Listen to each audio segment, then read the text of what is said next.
Peace, power, and love. It's your one and only Kansu Sheshmo. Welcome back again with another production with Team A.U.S.E.T. And we're actually talking about today the Kabbalah and the science of the Kabbalah, and also the science of the mind. We're going to be talking about mentalism and a lot of things surrounding that phenomenon that we call the Kabbalah.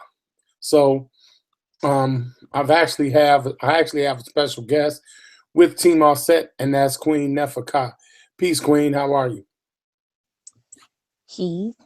Thanks for doing the show with me. And I guess I just want to say that the reason why we're doing this show is mainly because I think we've gotten to a point within the community, especially the conscious community, but even people who are like-minded with a lot of the things that we're talking about, where, although we appreciate science, and I know that a lot of people watching would agree that Kansu especially appreciate science and evolution and being able to have methodology and the things that we discuss. I think that there's a disconnect between that and spirituality. And I think that it's important that we talk about it, because although I do hold to spirituality being a subjective experience, I do think that everything in life can't just be measured by pure logic. Everything in life is not linear. And we do speak about Afrocentrism, but we do try our best to honor our ancestors, and spirituality was a great part of who we are now as a people, and who our ancestors were. So I think we need to understand that to have an understanding of who we are, our history, where we come from, without having any kind of understanding of spirituality, isn't being very I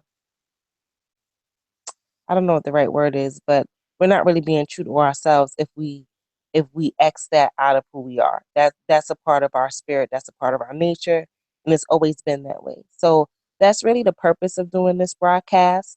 Um, I think it's important that we talk about this.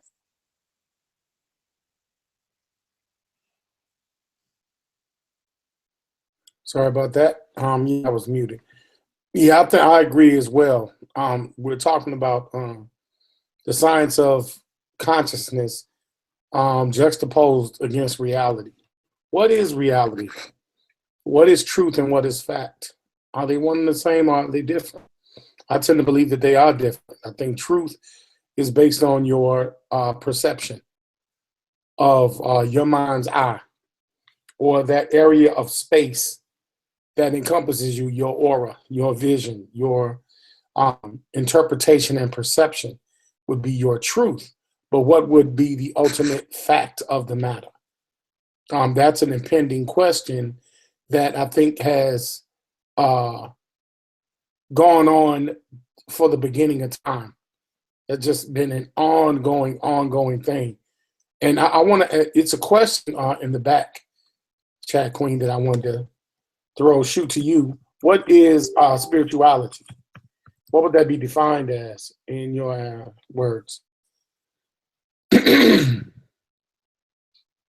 Well, I get asked that question a lot, and I think that people really want me to give some kind of very logical, linear definition of what spirituality is. I mean, as I've said, it is something that's subjective, but it's something that helps you to understand life and the meaning of life.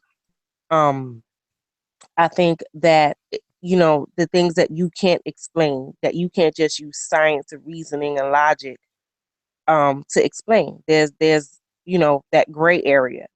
And I think that's what spirituality does for us. It gives us a purpose and a meaning. You know, I could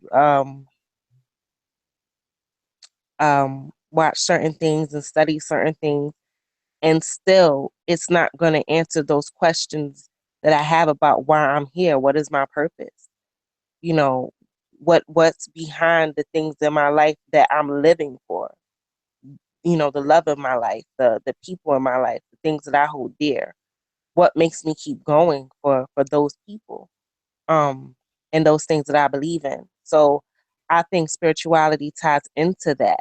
And like I said, I just think we need to stop being so linear in our thinking. Um, I So hope when that you answers say the question. linear, what do you mean by that? Define linear for those that may not understand that. When I say linear, I'm talking about just A plus B equals C. You know, if you can't find any kind of scientific methodology to explain something, then for some people, it's not tangible, it's not valid, it doesn't exist. It's not something that's worth mentioning or studying or um, trying to grasp an understanding of. And Hmm. that's what I mean when I say linear. You know, there's a type of closed-mindedness about these things that we're going to talk about tonight. And it still might be. You know, we did a similar broadcast in the beginning of the year where we talked about um, hermeticism and alchemy. And one of the things that I wanted to highlight is while we talk about like a civilization like Kemet, and we want to talk about all of the high sciences and the things that they established in their civilization, they didn't do that without a spiritual understanding or some type of spirituality. Even the logic had a spiritual aspect to it. And like I said, I just think that that's something that we need to tie into. We need to stop being afraid to speak about and label everything that doesn't have some type of scientific methodology attached to it as spooky. And then there are some things that people would consider pseudo and spooky that do have a scientific methodology to it, but it's just been cast aside and thrown away. So I just that's really the purpose of why we're doing what we're doing here. Hmm. So when we talk about spirituality, spirituality is something that's generally experienced by an individual. Um, there can be groups of people that practice a spiritual methodology together, and they may have individual accounts while practicing the same experience. And it goes to show the perception of the mind. One can read a book and have a particular perception while one reads the same book and have a different one. And that's how spirituality works. It's based on the individual's perception, based on the information and data that's given to them. And that's based on what you're subject to mentally, subconsciously, in uh, the mind, the recesses of the mind, and how you perceive your own personal reality.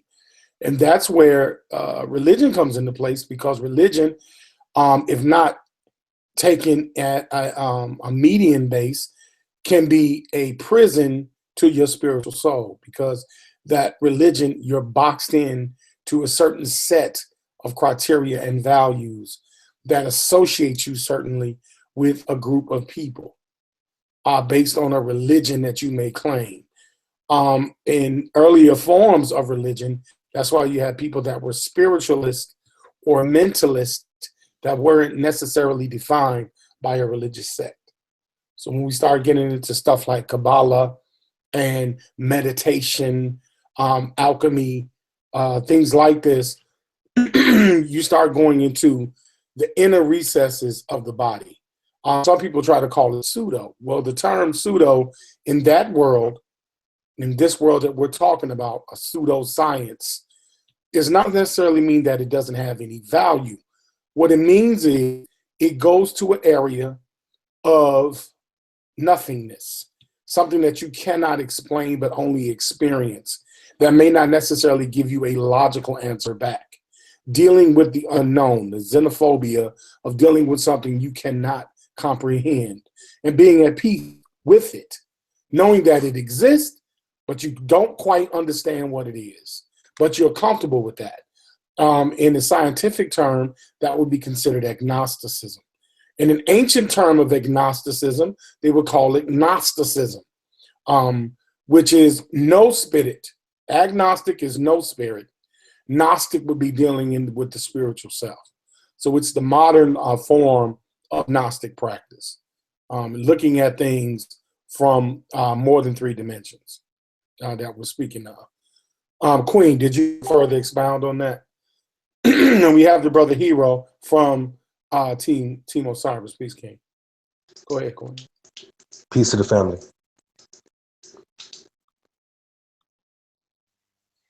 Well, I just want to give the king a chance to say something. Is there something that you wanted to add before I go on?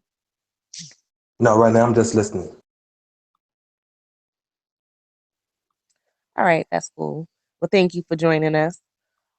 So I guess I wanted to just start by saying that one of the things that Council mentioned was that, you know, a lot of us don't like to give credence to things that we don't find that aren't tangible, things that we can't see or measure or you know, touch or taste or anything like that, something that we can't see.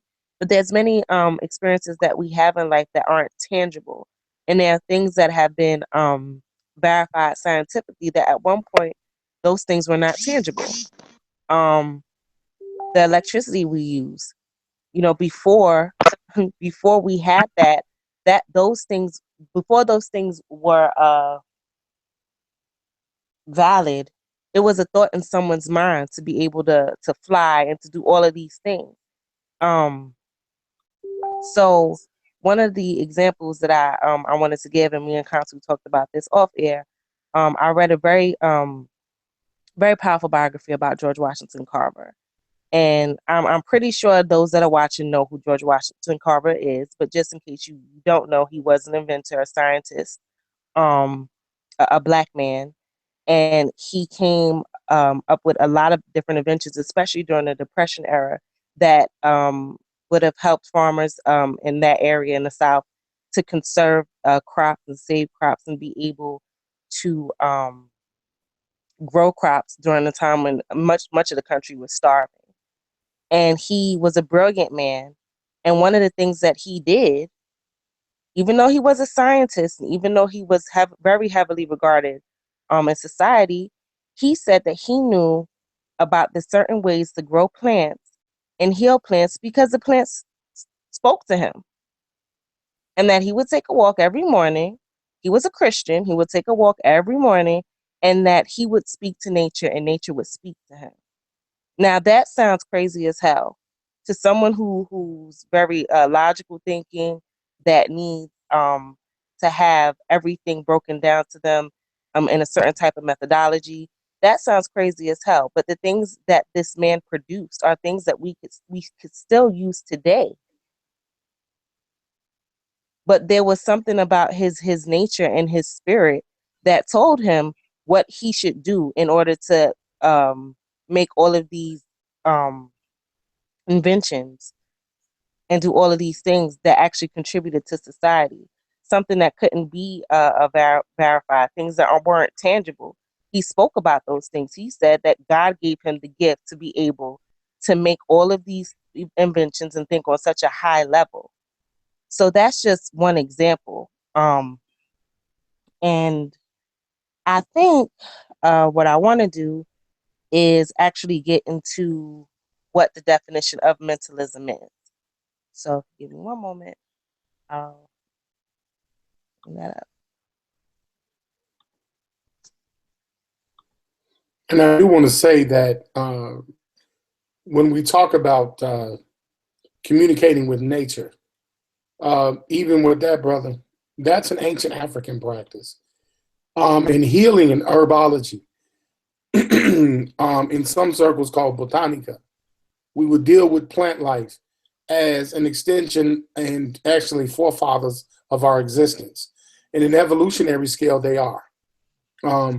And we have a relative relation to plant life because we flourish from plant life. So we have a relationship in nature that is intimate with plant life.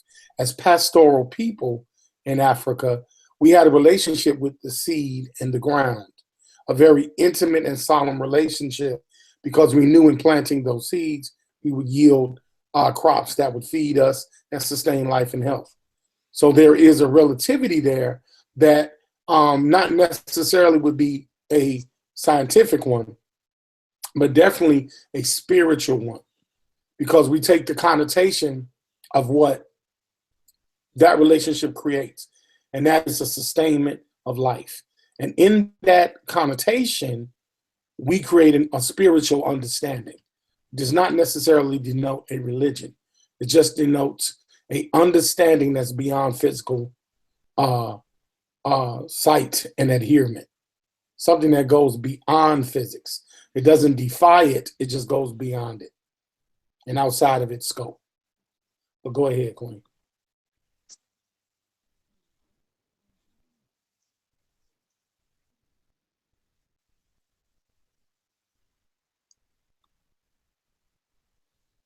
Are you there, Queen? You still there?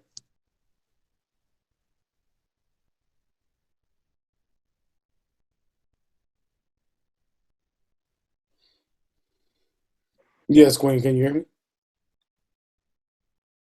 Yeah, I'm sorry about that. I'm sorry. Okay, so um yeah, sorry about that. Mm-hmm. No problem. Okay, so this is the definition of mentalism. These are three definitions. Okay, so now the doctrine that objects of knowledge have no existence except in the mind of the perceiver. The doctrine that human conduct reflects the operation of a non-material principle, and any psychological theory that accepts as a proper subject of study the mental basis for human behavior. And behaviorism and mentalism go hand in hand. I don't believe that that's a coincidence. That basically the thing that you meditate upon, or the thing that you um, most desire on a mental level, will reflect itself in your behavior. That also ties into the nine axioms of Tehuti. We did a very, very powerful show on that. I had an excellent panel for that just as well. And we talked about the different principles of Tehuti, and how all of those things relate to mentalism. So basically, um, the way that you think shapes your reality. It shapes your behavior. The things that you say uh, um, manifest itself into your actual reality. And again, a lot of people would say that that's pseudo, but I believe that it's valid. Um, and I believe that it's something that a lot of us, we neglect. You know, as I said, we think of things in a very logical, linear sense, but we don't think about the way that the things that we say and the things that we do and the way that we think, how that shapes our reality. And one of my favorite quotes is, perception is reality.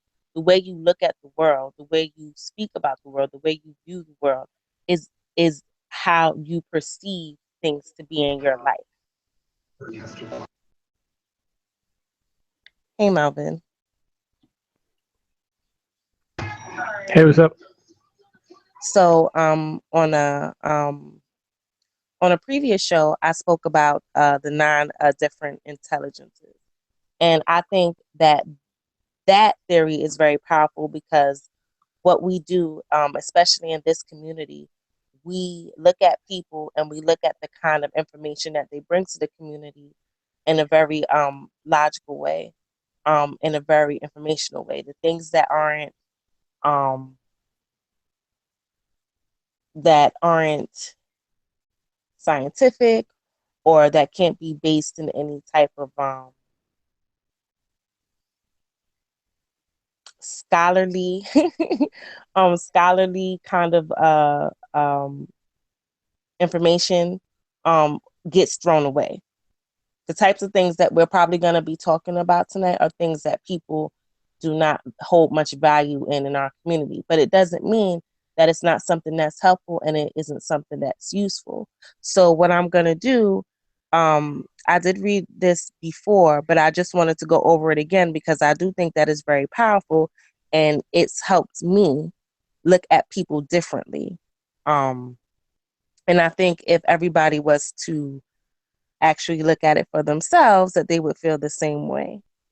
So let me just go ahead And let me give an example of what we talk about when we talk about the nine intelligences. When we talk about the nine intelligences, there are different forms of intelligence that are naturally or organically cultivated within us.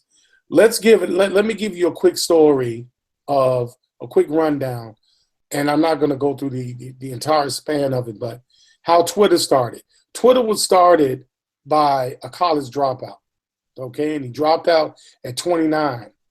He started dabbling in art and programming, and he really wasn't sure what to do with his life. And then Odeo, which is a podcast company, is doomed because iTunes came out. So Odeo just really, it was bad timing for Odeo. So eventually, the blogger founder gives him, the grunt programmer, a job at Odeo.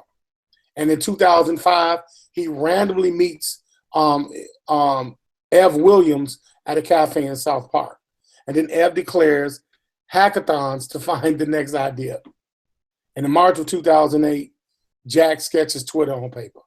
And from that point, that's history. Well, now you start going into things like being a naturalist of intelligence, or musically intelligent, or logically, mathematically intelligent, or existentially intelligent, so forth and so on. So we'll kind of go in depth into those nine intelligences, but I just wanted to bring that facet out, that what we deem a path of success may not always be as clear. There are little small quantumized things that kind of push us in certain directions, almost as if it was fate. But it's just you tapping into different types of intelligences that we all carry. But go ahead, Quinn. Okay, so this is an article from examedexistence.com. And I've read from this article before. It's one of my favorites, but this will break down the 9 different types of intelligence. So bear with me. It may just be like 5 minutes, but I think there's some powerful information within this article. So intelligence is broken down into 9 different types, also called the 9 domains of intelligence. This categorization of intelligence was first theorized by developmental psychologist Howard Gardner in his 1983 book, Frames of Mind, The Theory of Multiple Intelligences. Since then, the multiple intelligences theory has been used as one of the primary models of research that has gone on concerning human cognition. Gardner argues that there is no one true way to measure intelligence and that the human brain is wired with a wide range of cognitive abilities. Framing intelligence in the way Gardner does disrupts the old mode of thinking in which intelligence was ultimately a measure of what Gardner would call logical mathematical intelligence. Now, that's the type of intelligence that I'm speaking about just as well. The premise of Gardner's theory is that someone can be extremely bad at math, yet be the best of the best in another field, such as music. Thus, limiting the definition of intelligence is detrimental to our understanding of how the human brain works. So without further ado, I present to you the 9 different types of intelligence. One is naturalistic intelligence, which would be the type of intelligence, or one of the many different types of intelligence that George Washington Carver, the example that I used earlier, displayed. So, ever wonder why certain people are able to connect with animals just like that?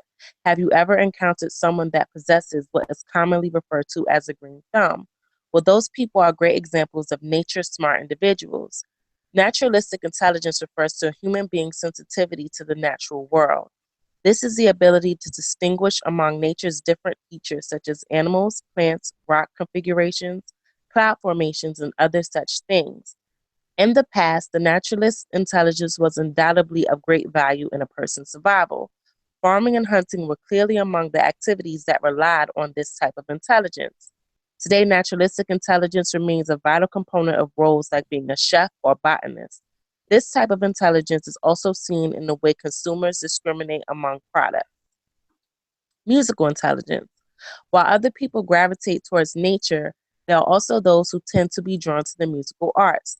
These musical smart people are usually more sensitive to sounds that most individuals aren't aware of.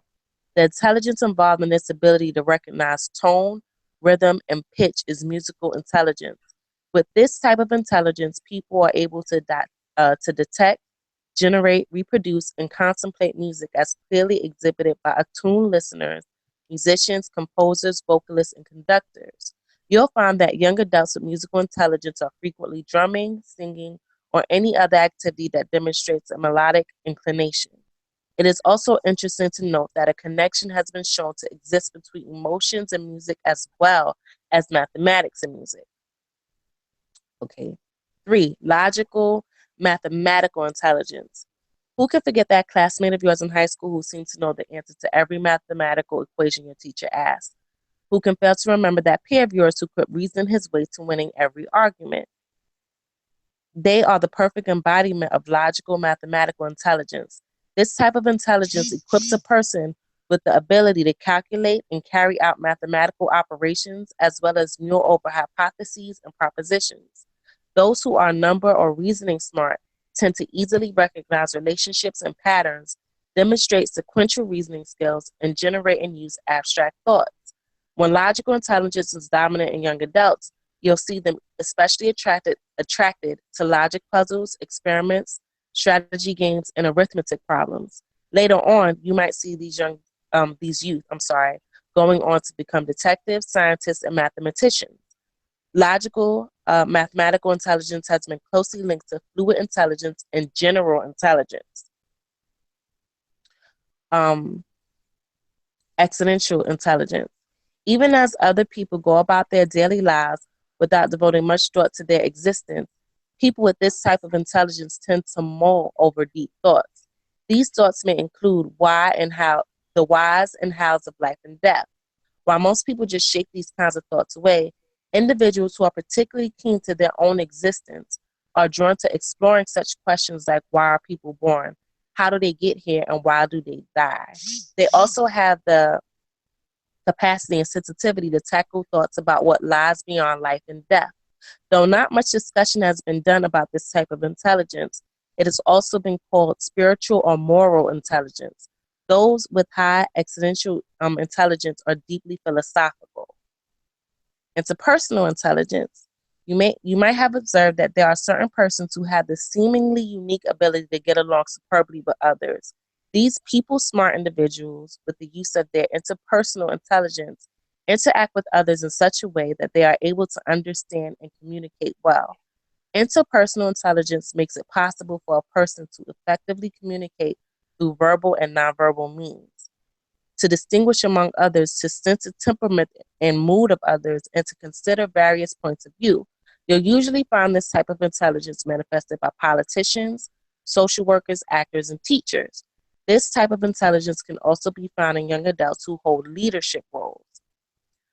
Bodily kinesthetic intelligence. Know how you tend to embarrass yourself with your 2 left feet and see your best friend practically floating on a dance floor? Well, there's an explanation of that injustice. While clumsy people have the tendency to be awkward in all things physical, body smart people possess the capacity to stay graceful and coordinated when using a range of physical skills and manipulating objects. People with body kinesthetic intelligence have an almost perfect sense of timing, and their mind-body coordination is nearly faultless. Even as a number of persons struggle to become well coordinated, people who possess this type of intelligence usually grow up to become craftspeople, dancers, surgeons, athletes, and other careers involving exceptional mind-body union. Linguistic intelligence. Being the intelligence most commonly shared by humans, linguistic intelligence involves the human capacity to think in words and use these to make oneself understood. It is this type of intelligence that allows a person to appoint complex meanings and express these through the use of language. Though this human competence is widely used, it is most evident in the way effective public speakers, novelists, journalists, and poets make use of their meta-linguistic skills. In the early stages of life, Linguistic intelligence is exhibited in a person's enjoyment of crossword puzzles, storytelling, reading, and writing. So the next time you think of these as geeky activities, you'll do a better job of describing them as activities word smart people take pleasure in. Intrapersonal intelligence, this is one that I think is super important.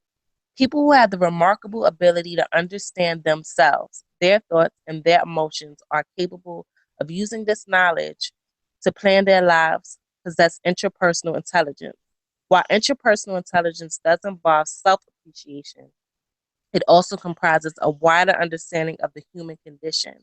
As young adults, self-smart people possess a deep awareness of their own emotions, are self-motivated, and tend to be shy. Examples of people with evident interpersonal intelligence include philosophers, spiritual leaders, writers, and psychologists. And last but not least, spatial intelligence. The last domain is spatial intelligence, which is defined as a human capacity to consider things in 3 dimensions.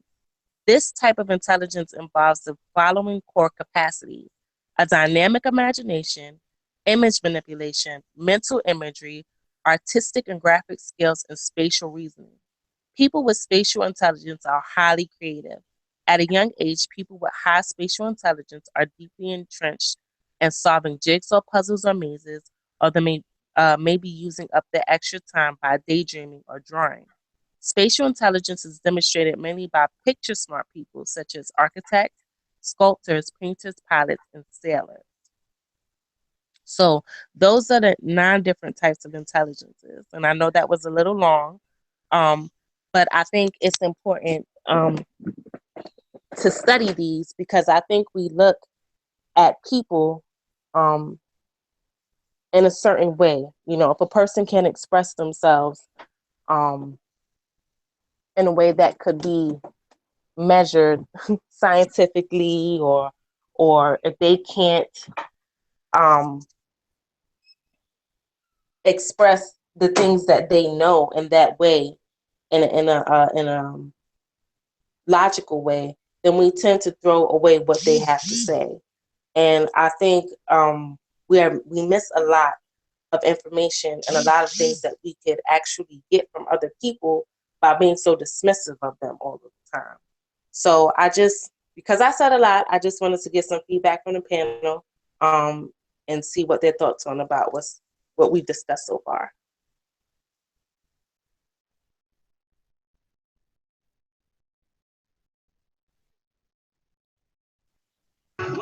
That was good information. Could you give the website again? Sure, it's examinedexistence.com. But I mean, that's, that theory is a pretty popular theory. The 9 different intelligences, there's a lot of different articles and books about it. So it's not something that's really hard to find.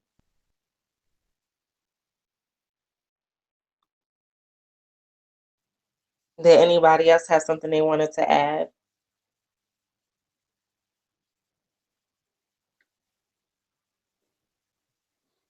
Yeah, I think with 9 intelligences is a means of expression to let people know that you can't be classified based on one set of intelligence, which could possibly be, and most of the time is, reading and writing. There are a lot of people that are not advanced in reading and writing, but show different areas of high intelligence. Intelligence is what is brought from within.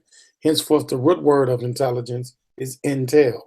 So the information that you are able to ascertain from within and are able to correlate that to the outside world is that quantum existence that one doesn't necessarily see or is able to measure openly. We did a show earlier where we talk about an autodidactic, tapping into to abstract intelligences that take them to another level, take them beyond the norm, or even not even that, just give them the ability to be productive when it seems that they have no direction. So those are powerful aspects of a person that observed a person's inequalities, the quantumization of their qualities. And so that's really powerful. I know one thing I want to also segue into is 3 facets of mystical knowledge that all are hinged on mentalism that Sister Neferka talked about earlier. When we talk about the 9 axioms of Tehuti and the Kabbalion dealing with the 7 Hermetic principles, both of them are one and the same. One has 2 more axioms as opposed to the principles of the Kabbalah. The Kabbalah deals on the theory of 7, and the axioms of Tehuti deal on the theory of 9. Both of those numbers in numerology carry mystic principles. Okay, principles that lead to morals. 7 dealing to the 7 angels, dealing to the 7 areas of the body. And number 7 alludes to that. The number 9 deals to the birth cycle, the months and the gestation of birth, which is 36. 3 plus 6 equals 9. These things are all correlative to mental cognate, drawing a sense of relativity to a deeper meaning, esoteric meanings. Does not necessarily have to be scientifically found, but what it does, it gives you an inner sense of understanding. So Queen, what are your, before we really get into the quantumization of these 2 things, what is your take on the axioms and the Kabbalah? Well, you actually did what I was just about to do. Just tie in how all of this information relates. And basically, like Consul already illustrated, it all relates to mentalism. It all relates to how we have certain, if you want to call them gifts, that we are born with. We have a certain thing about us that's different than everyone else. I gave the example of George Washington Carver. Another great example is Misty Copeland. She's someone who's a famous ballerina, but she didn't even start dancing until she was about 12 or 13, which in that world is extremely late. But now the whole world knows who she is. Well, what about that talent? What is it about her that she could at 12 or 13 become this great dancer, but I can't do that? I don't think anybody on the panel could do that. What, aside from the practice and whatever rigorous training that she had, what sparked her at the age of 12 or 13 to say, I'm going to do this and I know that I could do this? There's something about her mind and her will that gave her the ability to be able to make her body move in a way that inspires the spirit of other people. So I believe that all of these things tie in. Knowing who you are, knowing what your gift is, knowing how to use it in a way that you could display your unique type of intelligence to the world. So I think we can get into the really, the nitty gritty. I think we can get into the deeper things, but I think understanding these different principles will actually help everybody who's listening and who's open to it. You don't necessarily have to want to do these things, but if you are open to doing these things and learning about them, I think it could help us all to be in a better place to really realize our potential or self-actualize, which is another form of mentalism. Well, in the cultural aspect, there's also another element that is called the Sefer Yetzirah that deals with the cube of space. And believe it or not, these 3, the Hermetic, the Judaic, and the Kabbalion, which is also another Judean form of occult sciences, all deal with the concept of space, your perception of space. The cube of space deals with the cube that you are trapped in. I won't say trapped loosely, that controls your future, your past, your lifespan, the experience between that, the psyche, perception opposed to sensation, self opposed to other people that are self. These things are all encompassed inside that cube of space. But let's get into the principles, and I want to use the 7 Hermetic principles, even though there are 9 principles of Tehuti, which is somewhat older. Older doesn't always mean better, but this gives a more relative modern understanding. We get into the principle of mentalism. And there are mantras that are borrowed from the Hindu methodology that give way to a general understanding before you go into the quantum matriculation of those principles. The first principle is the principle of mentalism, which is the all is mind, the universe is mental. In the axiom of Tehuti, it is the all is mind, the universe is mental. They all are one and the same.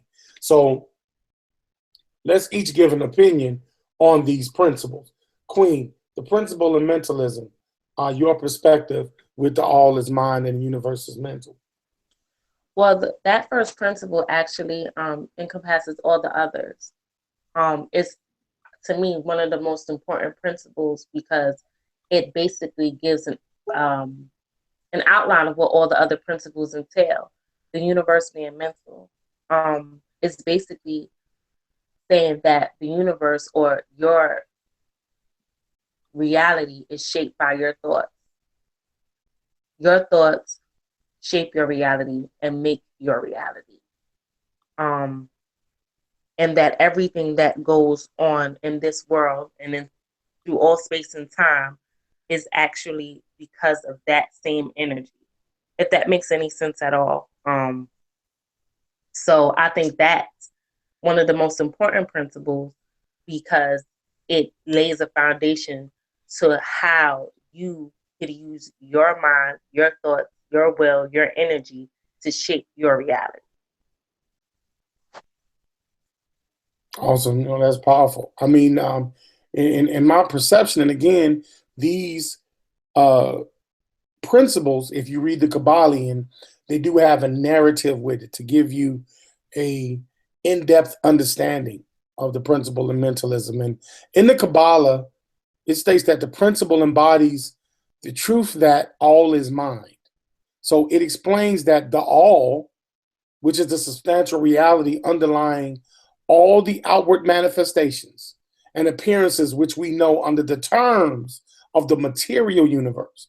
When we look at the material universe, these are things that we label and we agree to be what it is.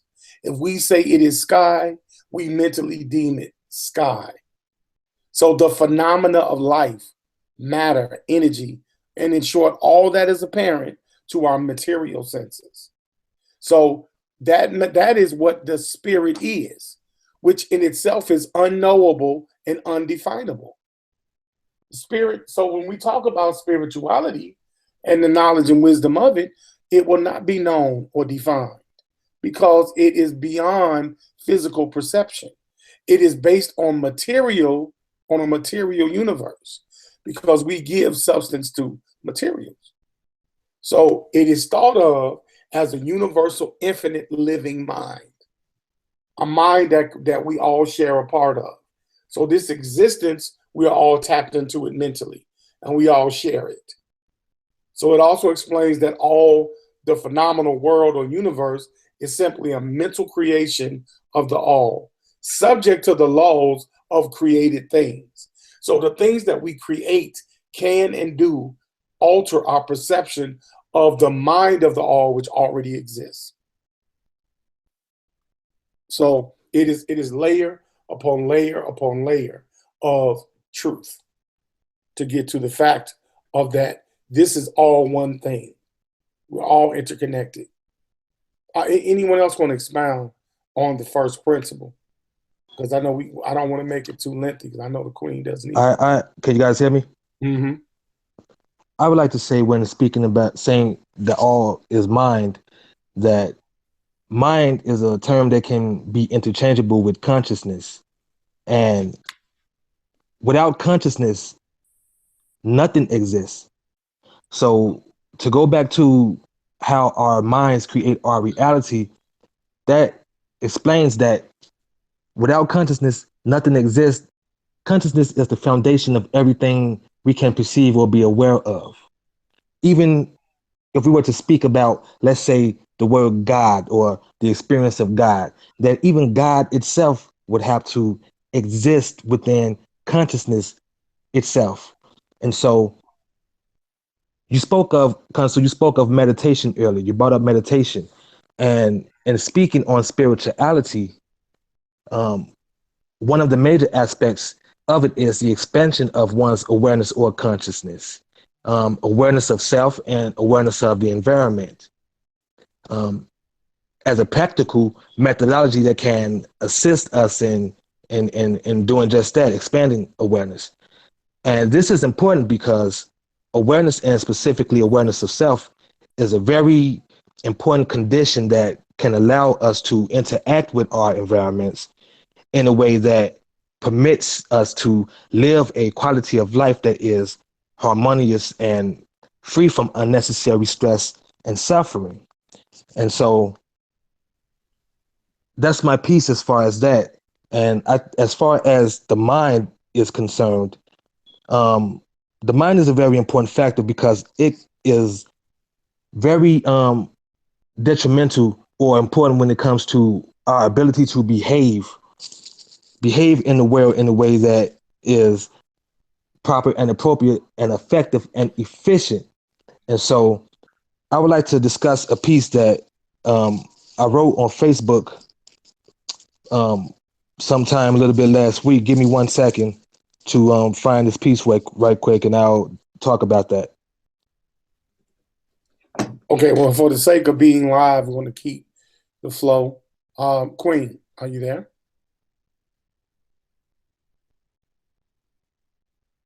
Yes, I'm here. I'm Okay. here. Let's go into the second principle, the principle of correspondence. Now, these principles, in the order that they're given, it gives you an idea of how a thought begins, and the process of that thought carries momentum in the form of vibration or tones or energy, and it gains momentum until it's manifested. So when we talk about the principle of correspondence, the mantra for the principle of correspondence is as above, so below. As below, so above. Now, these mantras, if you notice, you will see certain yogis and spiritual priests, they would have beads in their hand with the tassel on the middle or the end of the bead. Well, there's numbers, those beads are meant to be counted, okay? And when I say this now, trust me, these sciences are all African for those who wonder the spiritual, the ethnic base on this, but that's another show. But you would see these priests use these beads to repeat each mantra. Usually the beads come in different numbers and they're based on numerology. Usually the master beads are 99 or 101. And you would each time say the mantra every time you would count or pass a bead between your fingers. And you would use the tassel as a reminder when you are done, because you're going in a circular motion, saying these mantras to yourself with your eyes closed in meditation as you focus on the mantra that you're speaking on. Because when we talk about meditation, the root word of meditation is mediate. It means middle ground, the ability to bridge the conscious with the subconscious in order to change and affect your actual conscious. Because your subconscious is the true self. And that's where you tap into the inner understanding. So, Queen, when we get into the second principle, and we'll let the brother Hero come back in and expound on what he wanted to read. But for the sake of the audience, as above, so below, as below, so above. Your opinion and interpretation of that? Well, I've seen that concept interpreted many different ways. Um, what I think it means is that, when people speak of a higher and a lower self, or when we get further into the different principles, there's a principle of polarity. And one of the things that principle states is that certain emotions are two sides of the same coin. So love is on one side of a polarity, or it's on the same pole as hate. They're just different varying degrees of the same polarity.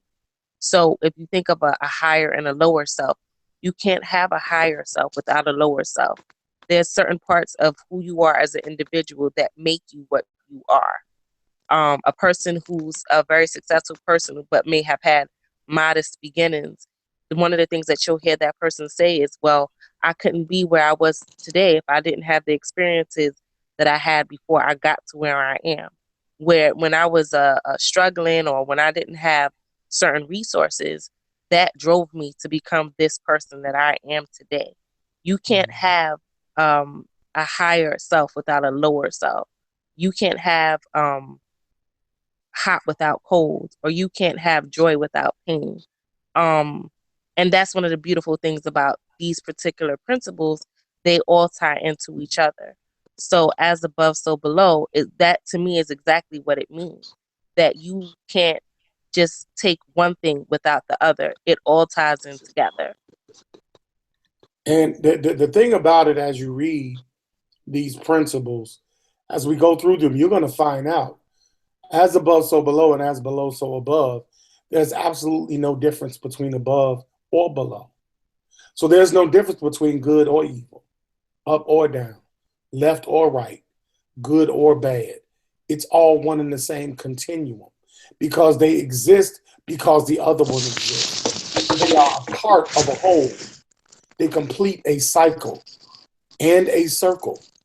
So what that means is, as you understand this mantra, going into this principle, it basically explains you need not stress about small things. The universe is already perfect in its existence because it's one. You are one individual as a part of a whole. Your consciousness completes the cycle. So you're not an individual as you may think you are. You are part of a greater whole. And that's the purpose of spirituality, to give you an understanding of tapping into a greater understanding. So what you think is not, it just is. And we'll get into another law, which is the law of vibration, the principle of polarity, that in that order exactly, that actually substantiates the understanding of the second principle. Okay? Our brother Hero, I think Yes, you sir. Can had you hear me? something you wanted to share.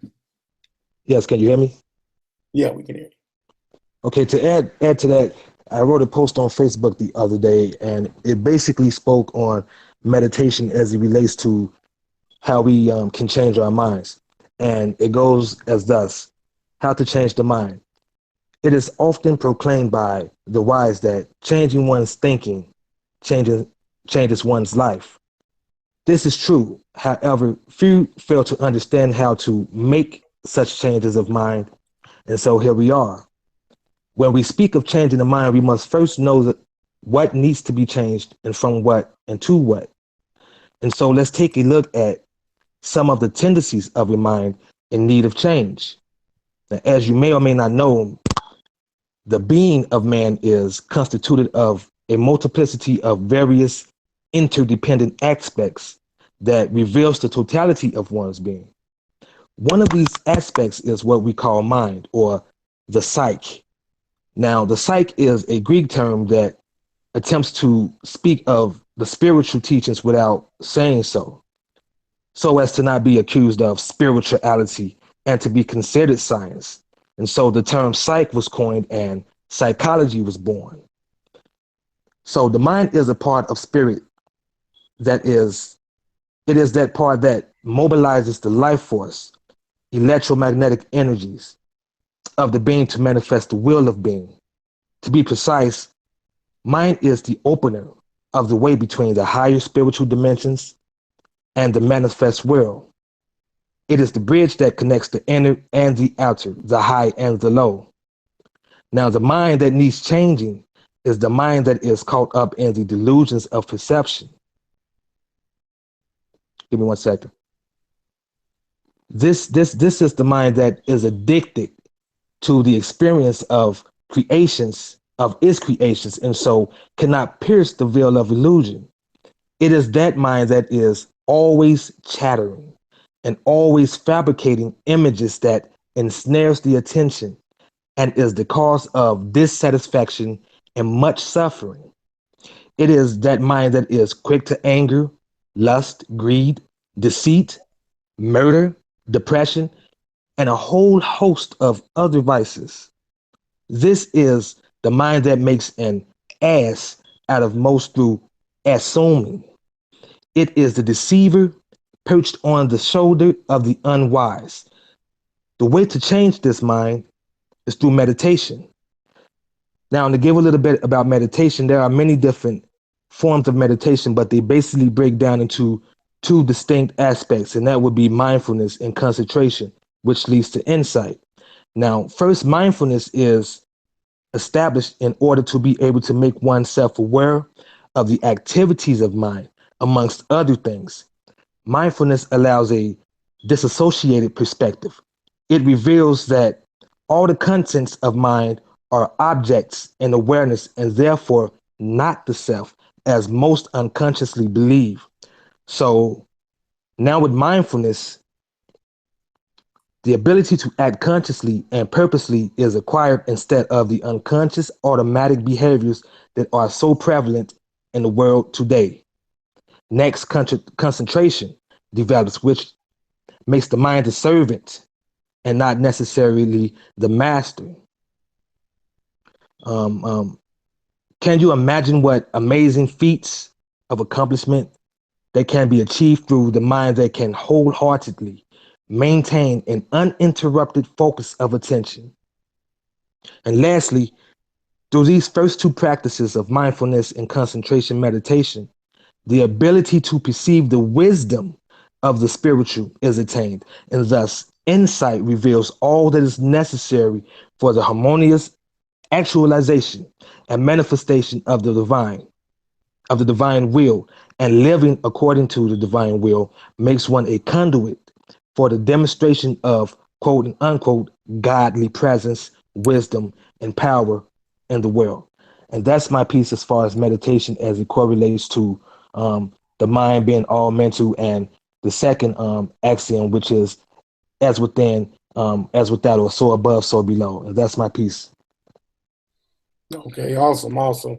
Yeah, and that really does speak to what the principle's purpose is. It's not about memorizing this information. It's not about speaking to it to a T. It's about finding your own understanding and using it as a means of healing the mental from its ills and its sicknesses of being tampered with. That's what the Kabbalians' inception is for. Queen, are you there? Yes, I'm here. Okay, so the third principle, um, the principle of vibration. And it's funny, it's a reason why it comes directly after the principle of correspondence. Nothing rests, everything moves, everything vibrates, is the mantra to the principle of vibration. Your take on that? Um, well, one of the examples that I remember giving in a previous broadcast is that when you look at something that's standing still, like a rock, it gives the appearance of standing still, but actually the molecules are moving at such a fast rate that you can't tell that it's actually in motion. That all the matter, I'm sorry, the matter that make up the rock are moving so fast that you don't know that the rock is actually not in standing still in one place. Um, and that basically corresponds to how your thoughts operate. That the constant thought that you're having over and over again is vibrating at such a high frequency that the more you have that thought and the higher frequency that that thought vibrates in, that's when it becomes your reality. And that's why it's best to meditate on positivity and think about wonderful things happening in your life. You know, dreaming big, all of those things actually mean something. And they start as thoughts in your mind that materialize after being or having a certain energy or vibration attached to it for such a period of time. And we know that, you know, or what I believe is that time is an illusion. There's really no such thing, but we use time as a way to measure our life and to measure the things that we have to do, but time does not really exist. It's a um, man-made thing. Definitely, definitely. And it's funny, when we talk about the principle of vibration, the key is the spirit when you read the Kabbalians' interpretation of the narrative when it comes to understanding the mantra. It says that the spirit gets to a point that it vibrates at such a high rate that it's actually motionless, and everything else is in motion but the spirit. So that means that on the inside, you should practice and maintain being calm in the midst of the storm in order to weather the storm. The meditation and the tapping into the inner core is to teach you stillness and not being caught up in what the biblical text would mean worldly things, things of 3 dimensions, things that have material wealth. This teaches you separation of the mind.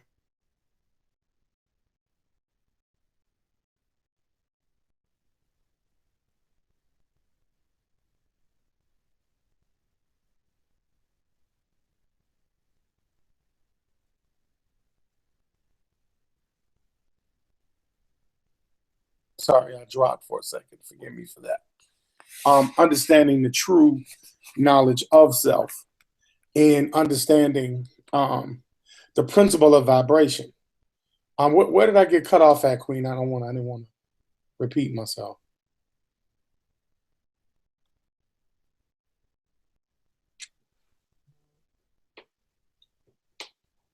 Hello, Queen. Are you there?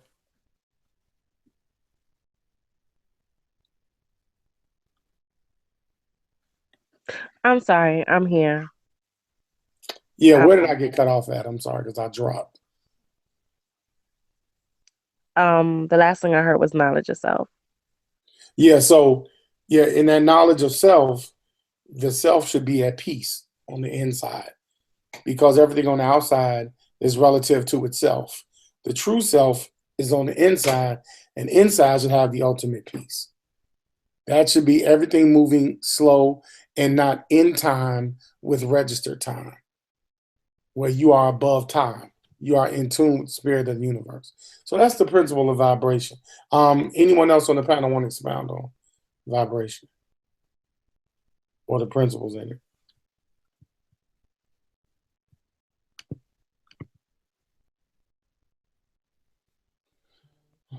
Okay, Queen. The principle of polarity is the 4th principle. Everything is dual. Everything has poles. Everything has its pair of opposites. Like and unlike are the same. Opposites are identical in nature, but different in degree. Extremes meet. All truths are but half-truths. All paradoxes may be reconciled. That is the mantra of polarity. Very powerful. That's one of my favorites when it comes to polarity, because it really breaks down as above, so below, as below, so above. But what's your opinion on Well, I touched upon that a little bit earlier, but basically that when you look at varying degrees of certain things like emotions, like I gave the example of love and hate being different degrees of the same polarity, hot and cold, joy and pain. Um, and when you look at things like love and hate and joy, especially joy and pain, when we get to the polarity of I'm sorry, the principle of I don't know if that's vibration.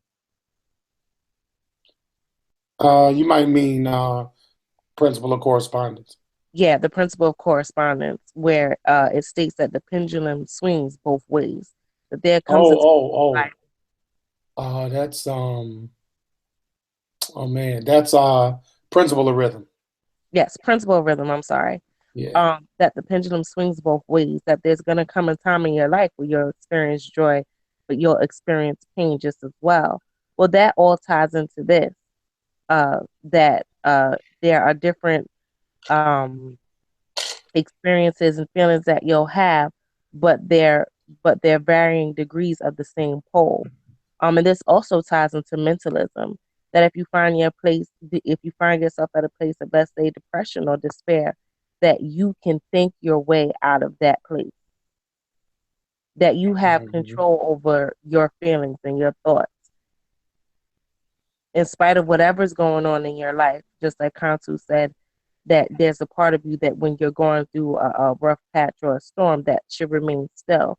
It's almost like looking at yourself outside of yourself, separating from the feelings and the thoughts and saying, okay, what could I do to get myself out of this place?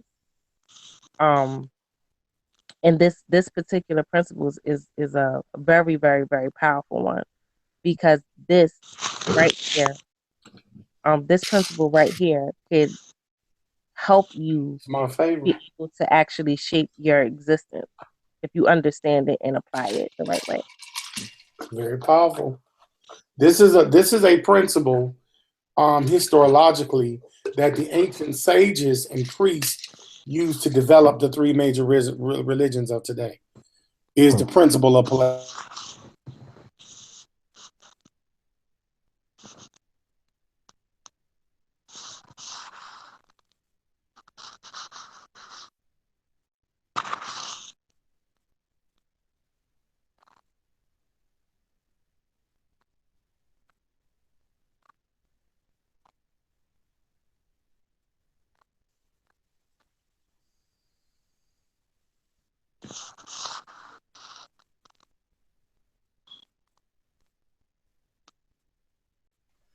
Man, my internet is tripping. I think we tapping in to the inner secrets, Queen. I think that's what's happening. Absolutely. Cut this shit off, boy. But yeah, this is tapping into natural science. You're starting to get into the true knowledge itself that really keeps you balanced and checked in the universe, because we are points of light in this existence that the Queen so eloquently broke down. She really just broke that down. And anyone want to speak on that principle when it comes to the principle of polarity? I would like to say that, speaking of polarity, we can equate that with the idea of duality. And when it comes to duality, let's look at the word individual, for example. The word individual reminds me of the idea of an indivisible duality, if you will, meaning that, as the sister spoke of before, polarity being, to paraphrase, two sides of the same coin, if you will. So there's an indivisible duality, a wholeness, and this goes back to everything being one in consciousness or mind. Okay, and so as far as meditation is concerned, again with this, is that meditation allows us to take a perspective of the dual, the individual, the indivisible, interdependent dual aspects of ourselves in a way that allows us to see how these connect up, and in a way that allows us to harmoniously live our lives. Because duality, or seeing the world from a dualistic perspective is usually one of the culprits in affecting how we live the quality of our lives, and it affects how we interact with our environments and even with ourselves, and as far as suffering is concerned. And that's all I wanted to say about polarity as it relates to duality. Let me say this too. I'm laughing. Somebody made me laugh. But this type of conversation, these aren't regular conversations. These are conversations that would be held by initiates of a greater science. In modern day terms, certain guilds, Masons, would build on these kind of things and going into the inner workings of the mind, the mentalists. These were considered very dangerous people, illuminated ones that would deal in the science of the mind. Your modern day psychologist would be considered a person that's a mentalist, or your magician would be a mentalist. But it's a very skilled art to understand. And then once again, the Kabbalah in its totality is used for mental healing. If we go through these first 4 principles, you start to see that it is teaching you to let go the fight of the opposites, to let go the ability to, I won't say ability, but the seduction of wanting to judge and point fingers at the reflection of you, which is another person. That would be in the cube of space, the Yitzhak that we've yet to talk about. It really gives you a discipline of being in communion with nature and being at peace with nature. Not necessarily good and bad. Don't equate peace with good, because peace can be walking in a room killing everybody in there. So peace is polarized, being at peace with the actions of the universe, whether they're verse or adverse to you. But you're at peace regardless, because you are still and motionless on the inside. And you're not, the storm is weathered in the world, but it's not, you're protecting your inner space. That's what the Kabbalion kind of trains you to do. Psychic defense. The 5th principle is the principle of polarity. Now, this is something that the brother Hero talked about. And it's not, this is how powerful the Kabbalion is. When you start building on the mantra, the principle of vibration, Hero naturally talked about duality. But the next step, you notice when we talk, it automatically sends you to the next principle, because they're all actually one principle. They're quantumized to show you how the brain breaks down reality. But you're actually going to be led right into it mentally when you build on the mantra. So he naturally went into polarity without saying it, which is, this is the mantra. Everything is dual. Everything has poles. Everything have, oh, I'm sorry. I didn't mean to do that. I'm sorry. We were talking about that, and he went into duality. And we're talking about the principles of rhythm. And he was talking about in the duality how everything has to exist, but it's a push and a pull. When we talk about everything flows, this is the mantra for principle of rhythm, forgive me, but everything flows out and in. Everything has its tides. All things rise and fall. The pendulum swing, and that's why I'm sorry I made the mistake, because I was alluding to what Sister Neferka said earlier in the program. Everything, the pendulum swing manifests in everything. So the measure of the swing to the right is the measure of the swing to the left. So rhythm compensates. Now, Queen, I don't know, for the sake of being redundant, if you want to go back and expound on this, but this is actually the 5th principle of which is actually the mediation principle that binds all the others. But you go ahead, Queen. Right. Sure. Yeah. So basically, like I said before, whatever what goes up must come down, basically. If you're experiencing pain, you'll experience joy. If you're experiencing joy, you're gonna experience pain. It's just the rhythm of life. It's there's no way around it. The only way around it, if you want to even call it that, is to actually look at it in a way where you're looking at it, like I said, outside of yourself, kind of like without taking it personally. We talked about we actually talked about Doctor Strange, right? We've been like telling everybody to go see that, and without giving too much of that movie away, even though I felt like there was a lot of jewels dropped in that movie, a lot of gems. There's a part in the movie or parts in the movie where the people are battling, but outside of their actual self. They're looking at what's going on outside of themselves, or even like in the Matrix, right? There's a part where Neo is looking at himself fighting, right? The agents or whatever, and he's actually able to control the situation. So when you look at that particular principle, it's actually teaching you how to shape your reality, or not be controlled by your reality, but be in a position to control the reality yourself. Don't be a victim to it. Don't be, you know, just not knowing where your life is headed. Kind of like taking control of your life and knowing exactly what's going to happen, because you're not allowing the events going on in your life to make you a victim or a prisoner. You're not a prisoner of life. You're an active participant who's controlling the events that are going on around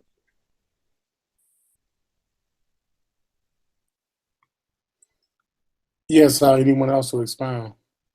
Yeah, that's powerful. Yeah. I want Haru to expound. I want to hear what Haru has to say. Well, I would just add that we're Oh talking no, no, about no, rhythm. not you, brother, not you. Oh, excuse me. I appreciate you though. I appreciate all your input. It's Absolutely, excellent. absolutely. But I'm talking about Haru. Oh man, Haru, y'all I get want to hear what you got to say, Haru. y'all y'all trying to drag me into something that ain't my field, man. I can't do this. I'm just sitting here listening. I'm sucking this up though. Don't get me wrong. Like I'm sucking this up.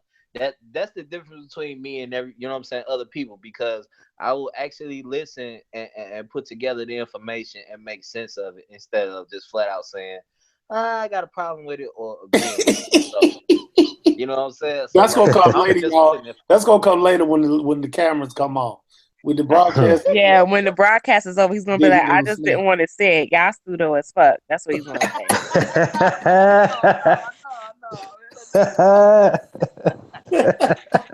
No, don't do me like that. I'm not that bad. I'm not that bad. That's what's up. I'm crazy, man. I love it though, man. I told y'all, man. I love the metaphysics. Don't get me wrong. That just ain't me. You know what I'm saying? Right. I'm just not. Yeah, I'm just not into it like that. Like you're not gonna catch me sitting in the corner with crystals building my chakras trying to float like that. Nah, I can't do it. Oh no, man! Some of these niggas in this community make you wanna rub a whole bunch of rocks and shit. With the Astral project right out of there. Please get me away from these niggas. I wouldn't go that far. I wouldn't go that far as to say, say that it's necessarily as far as meditation is concerned, because I can speak for myself as far as that's concerned, as the effect that meditation has had on my life. And there was a point in my life where I suffered very badly from depression, suicidal depression at that point. And meditation served as an instrument that totally turned my life around. And it allowed me to, like I spoke of earlier, gain an awareness of myself and how I was relating reality in a way that allowed me to break free of that very depression that caused me to want to kill myself at a certain point in time in my life. So, and speaking at it from that aspect, I would say there's nothing pseudo about that. Absolutely. You know what I'm saying? I'm glad that happened to you. And, Yes, and, sir. and I can keep it a buck, man. When it comes to meditation, I don't think nothing pseudo about it either. Because Absolutely. don't get me wrong. You know what I'm saying? I meditate, but not in the stereotypical yoga type of way. Like Wait, I'm wait, not Right, wait. gonna Did right. you go on say the that you floor. levitate? You said you levitate? Never, never, never, never, never. No, Yeah, I don't no. levitate neither. I don't levitate or astral project. Now I do Nah, lucid dream, I'm not. but no I'm I'm not sitting just on levitation. the floor playing. with my I'm legs just playing, crossed. bro. I'm giving him a hard time because I know that this isn't really his thing. But he's showing his support and we love him for it. We love him. Absolutely, absolutely, we love the Absolutely. brother. I meditate. I meditate. I definitely do. That's real talk. I really do. I just don't sit on the floor with my legs crossed in weird ways and make arms You and nothing don't like that. gotta do that to meditate. Hey, that's what I'm saying. I definitely do it though. I don't do it neither. I don't do it neither. I That's sit on the all couch or lay culture. on my back flat. So, That's all Exactly. That's what I'm culture. saying. That's what I'm saying. mhm. I ain't gonna lie. Like my form of meditation is real talk. Y'all gonna think I'm crazy, but I sit in a dark car or I sit in a dark house and I'm just concentrating and I'm letting all my thoughts come out and I'm putting together different things. Like this is sometimes where I come up with some of my best material. So you know what I'm saying? That's the kind of thing that I Oh, be so on. that's how you post them memes. You be Yeah, meditating. exactly. Because I'm just all the creative juices is just flowing when I'm chilling. You know what I'm saying? Absolutely. Yeah. I don't know where Melvin went or the other brother, but yeah, we got a brother from the back chat that wanted to be invited in. I wanted to continue with our breakdown of the polarities. It was a comment made in the back chat the brother made, and I wanted him to expound on it. We talk about imagination. Yes, the metaphysical sciences promote imagination, but without imagination, there's no way to conceive flying like a bird or reaching into a person's chest to repair their heart. Mhm. There's no drive because everything's linear. That's why we made the point earlier of being a linear individual where everything is confined to logic. Well, there's an inner mechanism in us that we cannot describe that does exist, and we coexist with it, regardless if we're able to define it. When we look at the definition of the term ideals, that has nothing to do with imagination. An ideal is something that's a standard of perfection. In an ideal situation, this would manifest. Um, so we're not talking about a sense of perfection because as we talk about these laws and these principles, we go into accepting what is non-perfect as being perfect because there is no absolute, not even in physical science. There is no absolute thing. We just accept things for what they are. And some scientists, the majority of them, tend to be agnostic. They take an agnostic approach to dealing with the fact that something is unexplainable. Everything's not going to have a logical explanation. Not everything. But and the brother we'll let the brother expound. Um, the principles of cause and effect. We only have a couple of more. So, Queen, principles of cause and effect. I think that this is a principle that a lot of people do not like to expound on because it screams responsibility. It screams you Accountability. reap what you sow. It screams accountability. You can't duck cause and effect. People try to use karma, but that's cute. Um, but the mantra says every cause has its effect. Every effect has its cause. Everything happens according to law. Chance is but a name for law, not recognized. There are many planes of causation, but nothing escapes the law. Go ahead, Queen. Well, that one's pretty self-explanatory. Cause and effect. Every action has a reaction. Like you said, you reap what you sow. You do dirt, you get dirt. And these are natural laws. Whatever type of energy you're putting out towards people, towards the universe, whether it be good or bad, is what you can expect to get back. You're not getting around that. Nobody's getting around that. So that one is so cut and dry and it's so simple. And I love that principle for that reason. Um, because you don't have to go super deep to understand that one.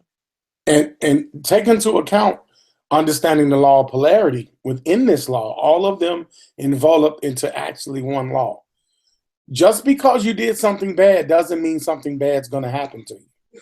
So sometimes you can do something bad and live a wonderful life. That's the thin line in cause and effect. Sometimes the effects of the causation will not necessarily be bad because the cause was bad.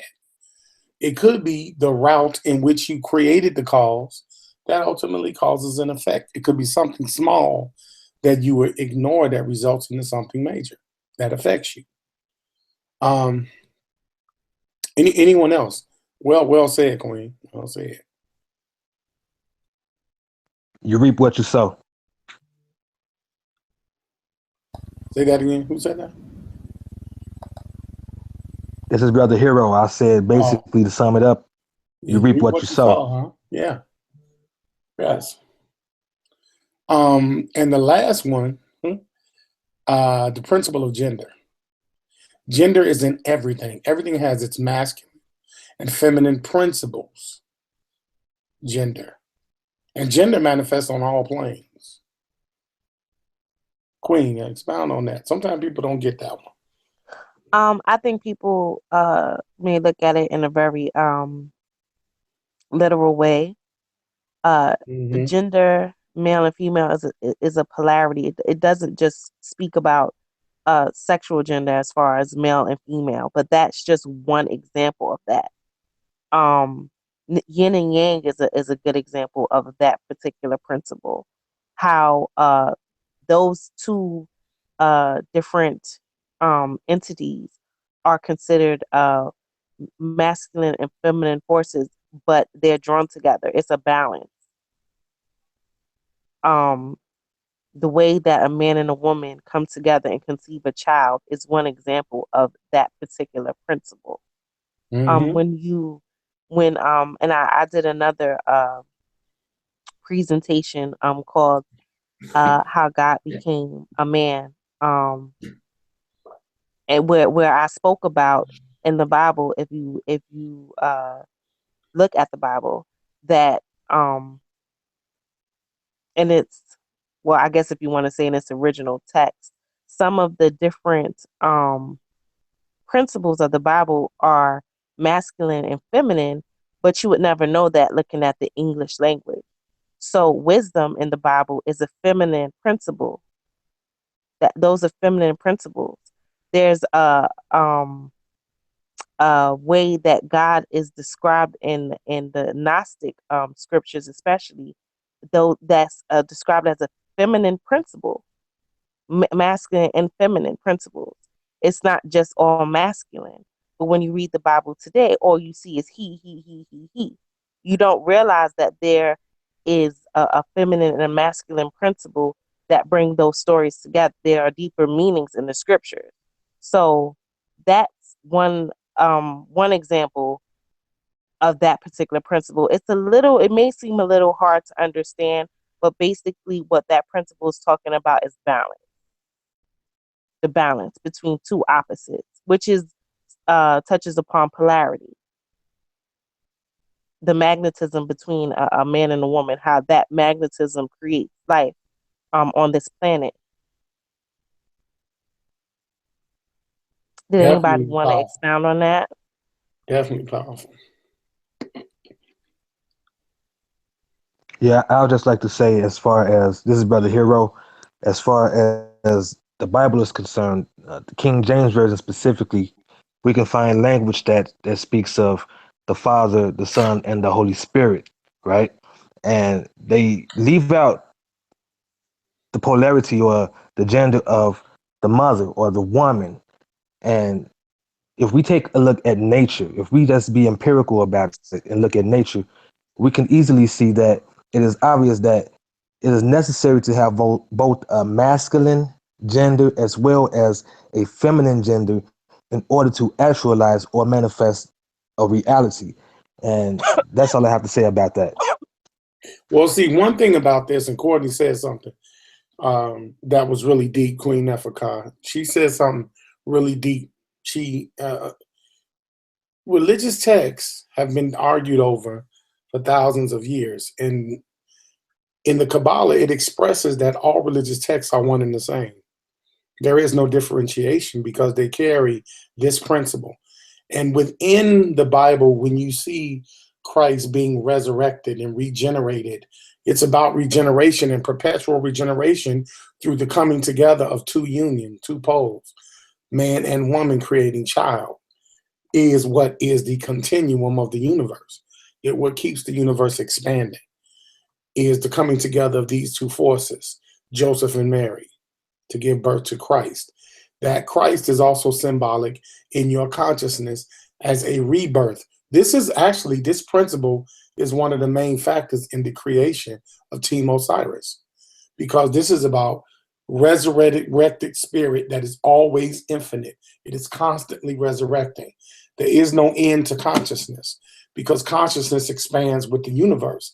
Time and all those things are man-made, artificial things that man uses for his own relativity.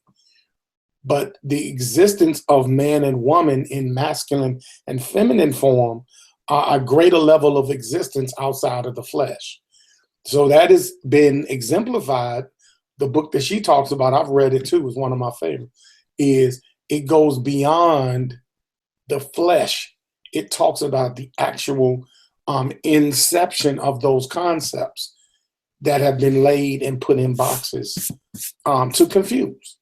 And so it gives one an understanding to be accepting of religion in its connotation, its denotation, as opposed to its connotations. So that's a very powerful principle, and it's a major reason why it's the last principle. Because gender is in absolutely everything. We are not separate from one another. We actually need and embody each other. We are not equals. When they say men and women are equals, that is a European form of white supremacy. We are not equals. We are a part of a whole. We are parts of each other. So that gives you the realization that you need one another. When you say you're equal, that means you're being measured outside of self. But we are all connected etherically. So we cannot be separate. We're really not separate.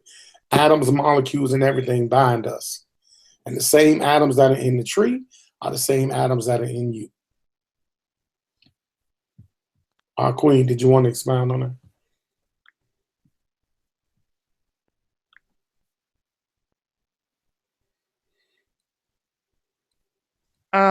No, I didn't. I think you hit the nail on the head with that one. Okay. Brother T-Duck, who was in the back chat, I see you got familiar attire in your avatar. Oh, yes, sir. Assalamu alaikum, brother. Assalamu alaikum. Walaikum salam. Hey, now, you absolutely right about that. You hit the nail on the coffin, because every living organism has to deal with the same nucleotides that every other, don't matter if you mammal or whatever, but every living organism deal with the C is equal to G, A is equal to T, and then, when you're doing the RNA, you got to throw in the U. So with that being said, you only got, everything is a combination of that. So we all come from the same source in that sense. And then that brother messing with me about time, man. Time, like you said, is a man's creation. We need it. It's a tool. It's conceptual. You know what I'm saying? We can say whatever. I never was one to understand the concept of nature progressing. Nature just is. You know what I'm saying? We pretty much use time. In my opinion, we use time, you know what I'm saying, to help us get through this journey we on. And it's been very helpful. Well, you know what, brother? You know what, Brother Hiram, it's interesting. I saw the movie Doctor Strange with my loved one, and I saw it, and one of the nemesis in the movie that plays the alter ego of the other of the hero, actually said one thing that was stuck out in my mind, that time is evil, that we need to do away with time because it robs you of your sense of knowledge of self. It robs you of it because it puts you in a box, and time takes away from your existence because you're constantly running away from it. And I think that has a major effect on our perception of religion, our perception of life in general, because we base everything on this damn time. Either we think we got more time than we need, or we think we don't. And it really puts us in a state of psychosis, in a fight or flight syndrome, because we fighting something man-made that has nothing to do with your etherical existence, your existence within matter. Neil deGrasse Tyson, I wanted to play something really quick. And this actually is for Haru, and this is for Queen Nefaka, because I know they would really appreciate this, actually. But I want to play this really quick.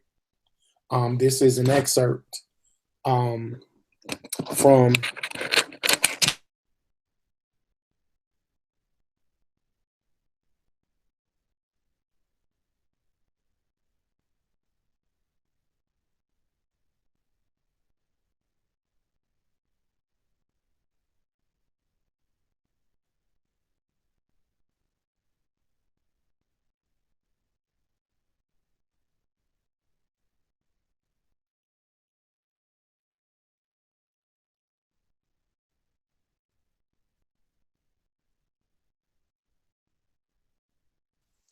I'm not sure if you're playing it, but I can't hear anything.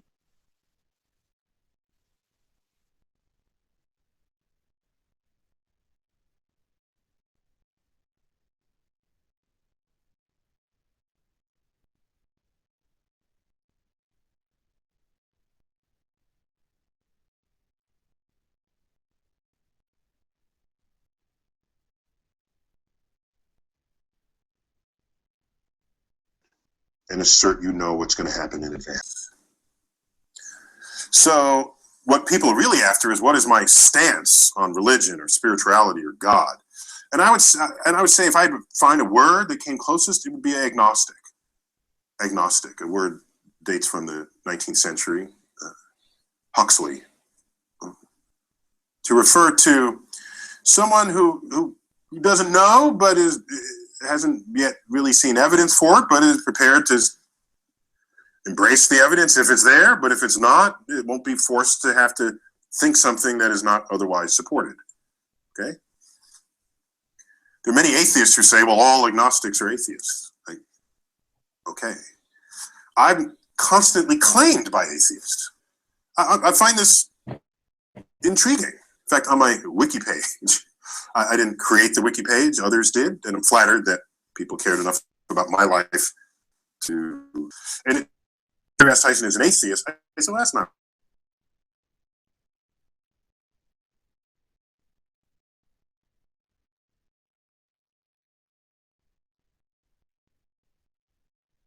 What's up with that? And I said, all right, now I have to word it a little differently. So I said, okay, Neil deGrasse Tyson, widely claimed by atheists, is actually an agnostic. And some will say, well, you're not being fair to the fact that they're actually the same thing. No, they're not the same thing, and I'll tell you why. Atheists I know who proudly wear the badge are active atheists. They're like in-your-face atheists, and they want to change policies, and they're having debates. I don't have the time, the interest, the energy to do any of that. I'm a scientist. I'm an educator. My goal is to get people thinking straight in the first place. Just get you to be curious about the natural world. That's what I'm about. I'm not about any of the rest of this. And it's odd that the word atheist even exists. I don't play golf. Is there a word for non-golf players? Do non-golf players gather and strategize? Do non-skiers have a word and come together and talk about the fact that they don't ski? I can't do that. I can't gather around and talk about how much everybody in the room doesn't believe in God. I just don't have the energy for that. And so Agnostic separates me from the conduct of atheists, whether or not there's strong overlap between the two categories. And at the end of the day, I'd rather not be any category at all. So, Queen Nefaka, Brother Heru, that speaks to you. I'll share these sentiments exactly. Exactly. Neil deGrasse Tyson, all day. Exactly. All day. No ifs, ands, no buts about it. He hit the nail right on the head. And I've always maintained that position. Like, I'm not, it is so counterproductive.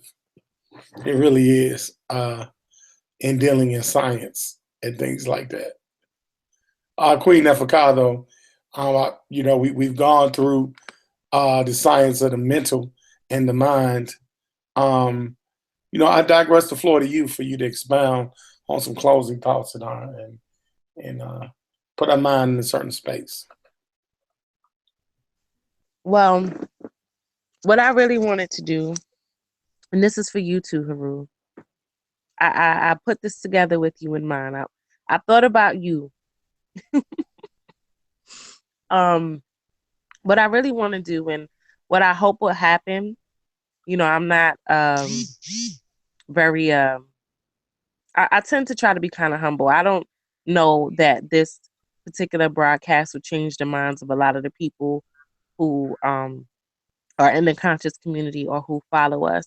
But I came across an interesting theory again when I was reading about George Washington Carver called pragmatism. Now, this is something, coined by Europeans. So I'm going to keep it real and keep it honest. But I'm the type of person that finds inspiration wherever. And I think that this particular theory would speak to a lot of what I see as far as, people claiming to be atheists or, saying that things that can't be verified scientifically are pseudo. So I think that this approach would probably be the best approach for those type of individuals to take. So I'm gonna just go ahead and go through the meaning of pragmatism and speak about the theory of it a little bit. Bear with me just a moment.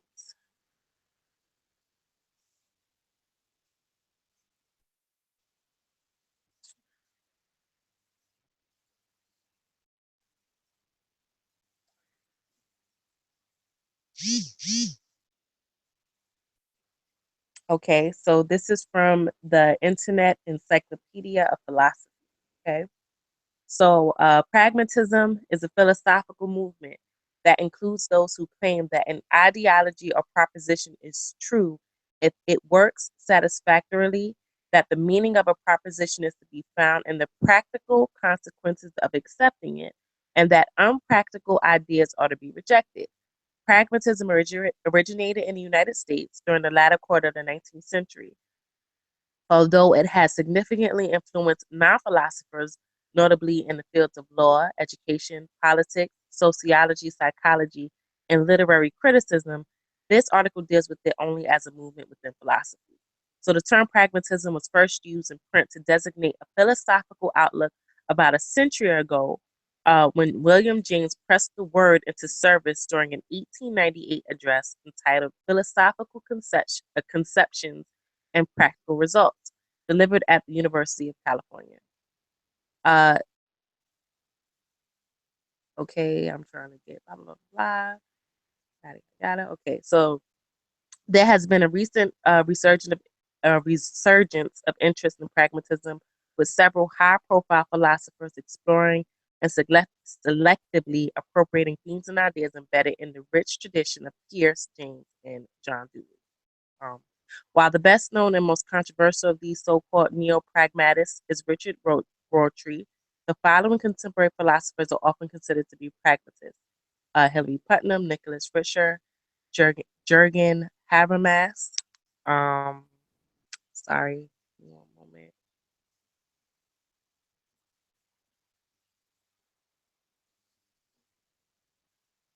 Susan Hack and Robert Brandom and Cornell West.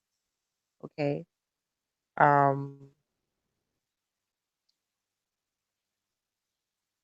So I just want to give a brief definition because I don't really want to read that whole long article because we're trying to close.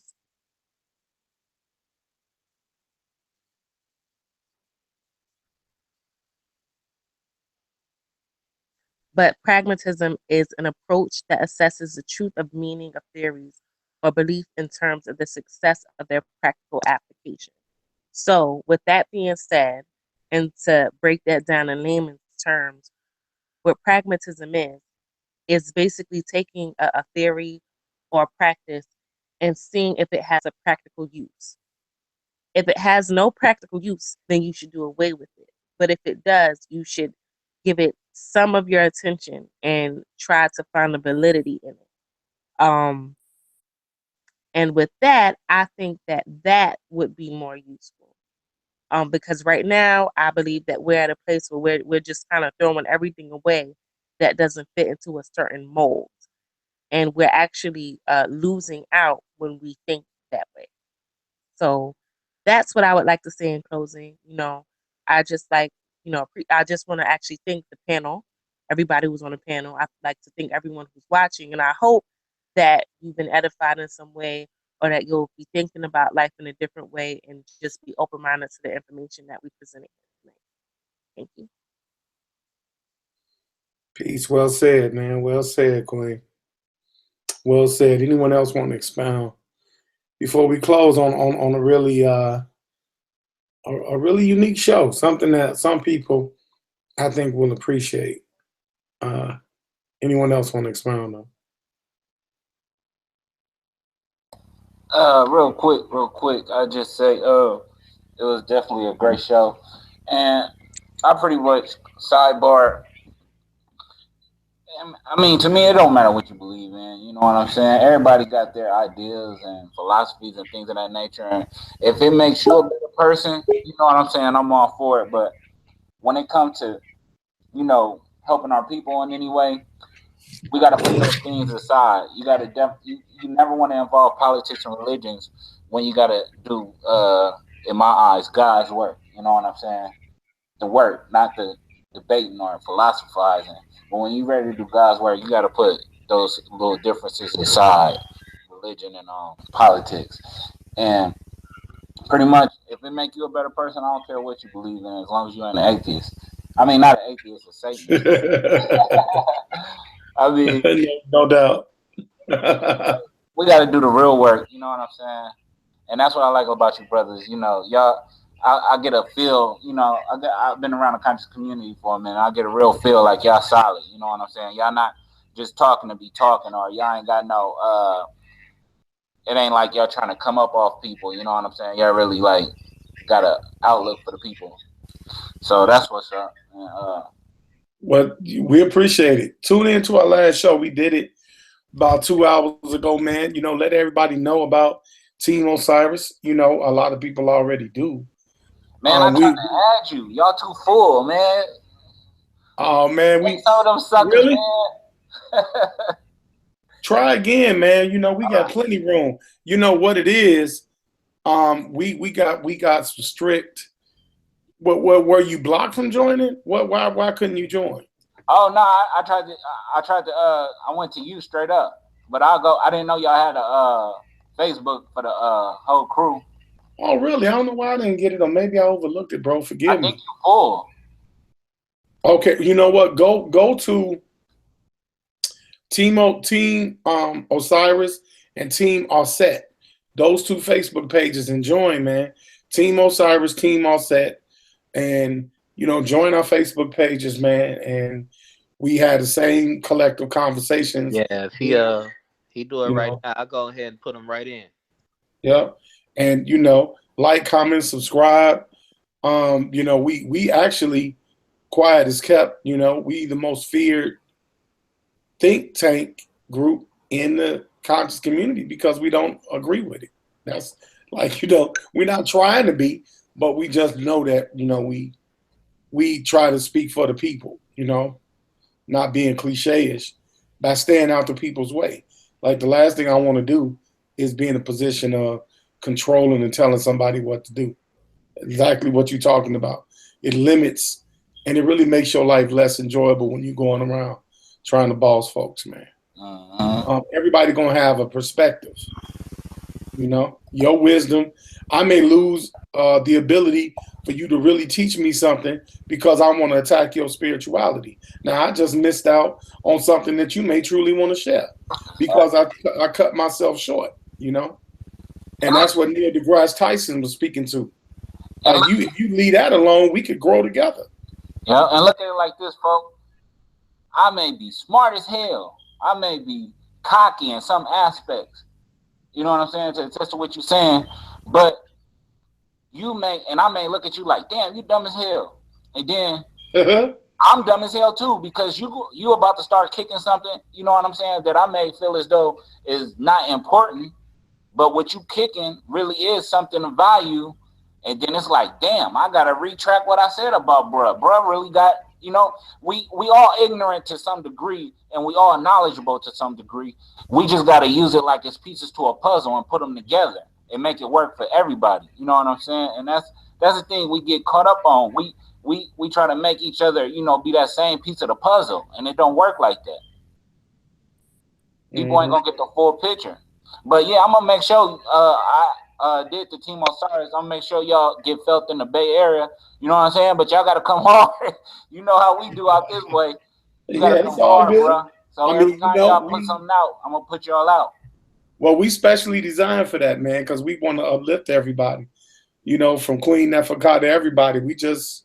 We put stuff on the table and chop it up. It's not really trying to ultimately be right in a world that don't have an absolute to it. Exactly. Unless people that have passed on stop coming back and talking to us, we really ego tripping if we think we just got this shit figured out, because we don't. Ultimately, we all gonna leave this form, and we got to deal with something over somewhere at the end of the day. So either you prepared to deal with it, or you're gonna live your life in fear, trying to run from the inevitable. So I mean, that's how we roll. But we appreciate you, bro. We appreciate your wisdom, your participation, and we even appreciate the dialogue, brother Wazar, in the back chat that y'all debating. Is healthy debate. We still are going to be respectful, you know, and keep it moving in that vein. So, our brother Haru, you good? Oh yeah, we're straight. Oh, okay. So with that being said, I like to give Haru a shout out. Thanks for showing your face. You know, thanks for not dropping out on this conversation. I appreciate it so much. That's loyalty right there. Absolutely, and I appreciate y'all, because y'all definitely gonna educate me on this topic. Oh, that was low shade. Y'all just don't know, man. No, our back chats be like the Olympics. You just don't know. And see, Queen Neferka, she don't like putting up with all men, so she just left our shit. She's like, I'm not even gonna listen to you niggas. I'm out. Y'all had this little petty shit between yourselves. Wait. What are you talking about? No, I'm saying you don't even want to listen to the men's testosterone, so you just left the hangout. Like, we got a back chat, y'all, where it's just Team Osiris, and we be breaking shit down. So we test each other to make sure it's either fallible or infallible. And when Queen Neferka was in there, she would be like, all these just men and ego, I'm out of here. So she don't even want to be bothered without testosterone. It's all good. You know, we waiting on her to come back in, get some of this fire. You know what I'm saying? When she ready to get dealt with. But you know, it's all good. Y'all, I wish we could like dealt with. I wish we could. Oh shit. I wish we could like take the back chat on Osiris. We had a Team Osiris member that tried to put our shit on live without our permission, but that was Brutus. We ain't talking about Etu Brutus. We was just the stuff that we be discussing. Hot. No, you did. You know. But that's what it is, man. You know, it's late as hell. What up, Haru? What you say? Daga. Oh, Daga. Daga. Y'all, you know what? We're gonna end this broadcast 10-year-old range right rover. now. Okay.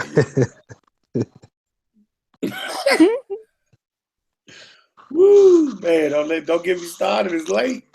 We made it out this bad boy. We made it out.